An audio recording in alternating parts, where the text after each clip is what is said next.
It's January 31st, 1949, and another remarkable event is about to be uncovered by Arion, Rebecca, and Olly, the Retrospectors. It lasted only 4 weeks on air, but NBC's These Are My Children, which premiered Today in History in 1949, was groundbreaking, partly because it was written by a woman, partly because it was deliberately slow-paced so that housewives could answer the door whilst it was on and not miss a storyline, but mainly because it was on TV and not the radio, the world's first televised soap opera. Yeah, as the title implies, it was a family drama centering on Mrs. Heenahan, an Irish widow running a boarding house in Chicago, and her 3 adult children, and most of the scenes took place in the same 3-room set.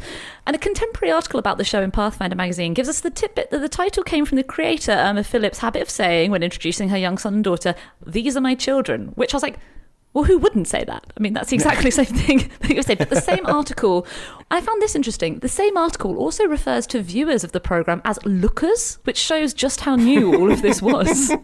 Yeah, the article says, last week television caught the dreaded disease of radio, soap operitis. Trade publication Variety found the show to be of no visual interest, but television soap operas, which were largely being created by women and for women, were soon attracting huge audiences and driving enormous network revenue. So despite the sniffiness of the critics, actually these couldn't be ignored because networks needed them. I mean, it was of no visual interest. Irna Phillips, the creator of These Are My Children and many more soap operas to come, which we'll get into, said herself in her memoirs, quote, "The major challenge for me in writing for television was to write scripts that called for action. For 19 years, I'd written scripts for actors who talked into a microphone. Now, scenes had to be written with a visual concept in mind. Television also brought another major change to the dramatic serial. It was now of paramount importance how actors looked."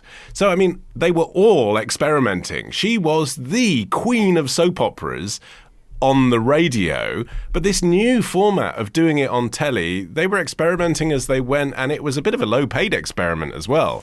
You know, this was a woman who was earning $250,000 a year writing for radio, but the budget for this, the actors were getting $20 per episode. Yeah, and they were performing it live as well. It doesn't seem like much compensation when you're performing a daily live 15-minute instalment with really the only options if they forgot lines were either to ad-lib or, in a case of absolute desperation, the sound feed could be momentarily cut for a second so that the prompter could jump in and give them the next line.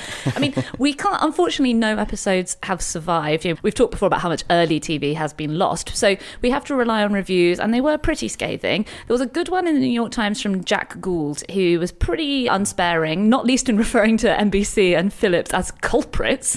And his review opens with an observation that one unwelcome difference from radio soaps is, quote, "you have to look at the thing." He goes on to call out a litany of flaws in the episode, which I think will still seem familiar to the modern TV viewer, from stereotyped characters to stale tropes to painful expository dialogue. One element that viewers thankfully no longer have to suffer through, though, is the show's practice of writing key lines on blackboards off camera. As we mentioned, it was live. Says Gould, "The harried performers looked as though they were gazing off into the horizon, expecting a plane to come in on a 3-point landing right in the middle of Mom Heenahan and all her troubles. More likely, though, that's next year's plot." Well, of course, they're the wrong kind of actors, aren't they? That's the thing, because, you know, if you took the radio actors and put them on telly, these were actors who would be used to literally having the script in front of them at all times, sometimes playing multiple characters, and no thought at all had been given to how they look, as we said earlier. If you took film actors, they wouldn't be willing to do it for the money that was on offer. And if you took, frankly, like model-turned actors, the kind of people that ended up in soap operas later, who had been cast for their looks, they wouldn't have been able to compete in the live environment. So what you ended up with was stage actors who had never been on telly before. So it's not a surprise that this was an odd-looking performance. I mean, it's funny that it attracted reviews that were saying that it was unbelievable or clunky, given that Irna Phillips herself was writing from her own true life, and pretty much everything up until this point she'd been doing the same thing, because she'd been born into this large German Jewish family in Chicago and faced, you know, early challenges, you'd call them, with her father's death at the age of 8, leaving her mother to raise 10 children.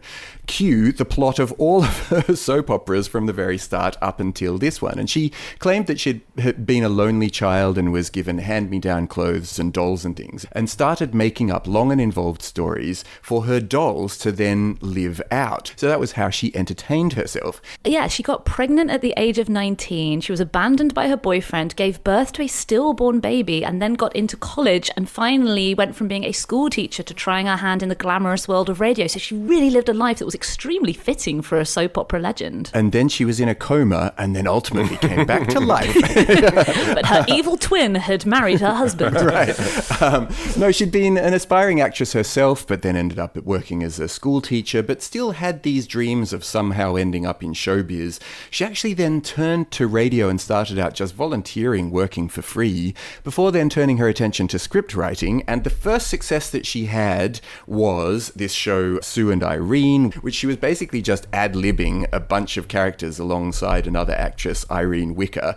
But then she came up with the idea that really made her, Painted Dreams, which was really heralded as the first ever soap opera. The show we're talking about today was the first TV soap opera, but Painted Dreams was regarded as the first soap opera, full stop. And then she went on to Today's Children between 1932 and 1936, which featured the first amnesia storyline ever in a soap opera, a staple now, and The Guiding Light in 1937, which featured the first illegitimate baby in a soap opera, again, a bit of a staple now. The Guiding Light is fascinating because it really underscores her cynicism about television, because she didn't stop transmitting it on the radio because she just wasn't convinced that it would take off on telly, and she was simultaneously transmitting episodes of Guiding Light on radio and TV in the 1950s.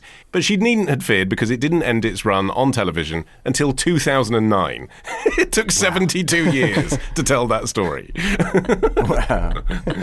At one point, she was writing 4 soap operas at the same time. A 1943 profile of Phillips, who was 47 at this time, noted that she dictates annually 2 million words, enough to fill 27 books. And she really had to keep going in the face of a lot of early initial skepticism from executives and sponsors, because radio dramas, at the time when she started writing Painted Dreams, that was 1930, it was still the fairly early days of radio, and dramas centering on the emotional lives of women just didn't exist. But it was such an instant hit that, there was this realization that, wow, there's this huge audience of women at home who want to listen to stories about the ordinary lives of women, or at least the relatively ordinary lives of women. And so Painted Dreams found a sponsor. Initially, it didn't have a sponsor because there was so much skepticism about the format.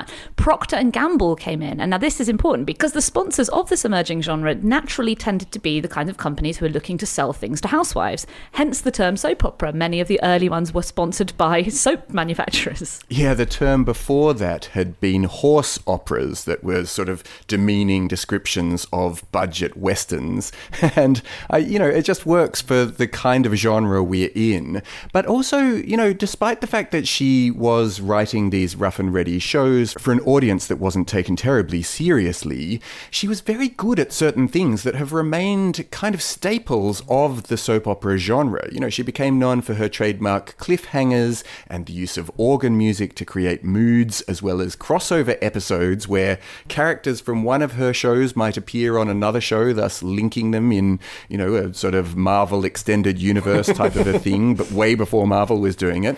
And she also really shunned sensationalism. She preferred to focus on kind of real life families and then talk about difficult subjects like adultery, adoption, and divorce, these things that mainstream TV shows weren't really covering off. Yes, and that's the thing I think that people now are praising her role and what soap operas did for the kind of pop cultural conversation are finally getting their heads around. The genre was dismissed for so many decades, often by men because it was created by women and for women and was a showcase for women writers and was in a domestic setting.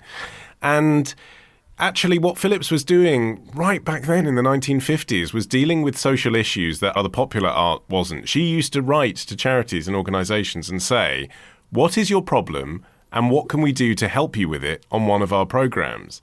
And she would then take the issues that were affecting people that weren't being reported and put them in a highly relatable way into drama, so that suddenly then people in very conservative parts of America, for example, would be encountering for the first time a dilemma about an illegitimate baby on their screens and relate to the people involved. The first British soap was actually made for American audiences. It was a radio serial called The Robinson Family. It began airing in 1941, initially under the title Frontline Family, and it was made for broadcast in the US to increase sympathy for Britain's wartime plight. It followed a family in the UK and the things they were going through. It's a nice reversal, given that I think Australia was pretty much making Neighbours and Home and Away exclusively for you lot. Tomorrow. Whereas wine, he said, exalts the will. Yes. You know, the thing I'm addicted to is good. Hash is bad. That was the conclusion.